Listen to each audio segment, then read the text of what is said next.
Hello everyone, welcome to my blog. आफ्टरनूनचं timing आहे. निशात आहे ना, मी चालले गावात. आता त्यांना बँकेत जायचं होतं आणि मला पण पुढं ब्लाऊज वर्क करते तो दाखवते मी.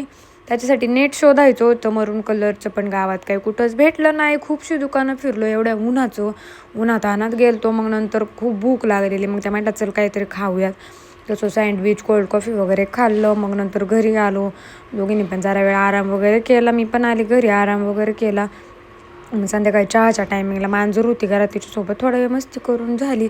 नंतर संध्याकाळी स्वयंपाकाच्या तयारीला लागायचं, तर भाजी वगैरे सगळं करून झालं. भाजी चपाती आणि ब्लाऊज वर्क करत बसलेले. म्हटलं करूयात थोडंसं, आता बरेच दिवस झाले काही वर्क वगैरे केलं नाही आणि कंटाळा येतो खूप उन्हातानाचं वर्क करायचं म्हटल्यावरती. एक स्लीव झालेली ऑलरेडी कंप्लीट माझी कधीच, आणि आता ही सेकंड चालली, पण कंटाळा येतो खूप सो त्याच्यामुळं. आणि नेमकं वर्क करता करता निडलच तुटून गेली आणि नशीब माझं की दुसरी निडल होती घरात, नाहीतर मग जरा अवघडच झालं असतं. आणि शक्यतो काही सामान भेटतं, काही भेटत नाही. त्या निडल्स वगैरे असतात त्या भेटतात इकडं गावात, पण बरेचसे असे काही सामान आहेत की मनी वगैरे जे मनासारखं पाहिजे ती गावात खरं तर कुठंच भेटत नाही.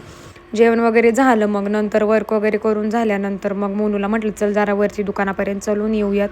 तर सो इकडं हा प्लेटवरचा रोड आहे, तर तिकडं चालायला वगैरे गेलो. तिकडून आलो. मग नंतर ही सवी ना इकडेच निशात त्यांच्या रूममध्ये एक भाभी राहते आपल्या इथं, तर ही तिची मुलगी आहे. मग तिला घेऊन आम्ही गेलो भाई मी चालायला. नंतर आले मग घरी आणि बाहेर बघितलं तर आपल्या गुलाबाला छान अशी कळी आलेली होती. तर नाईटला मस्त वाटत होतं ते बघून. Good night, bye bye.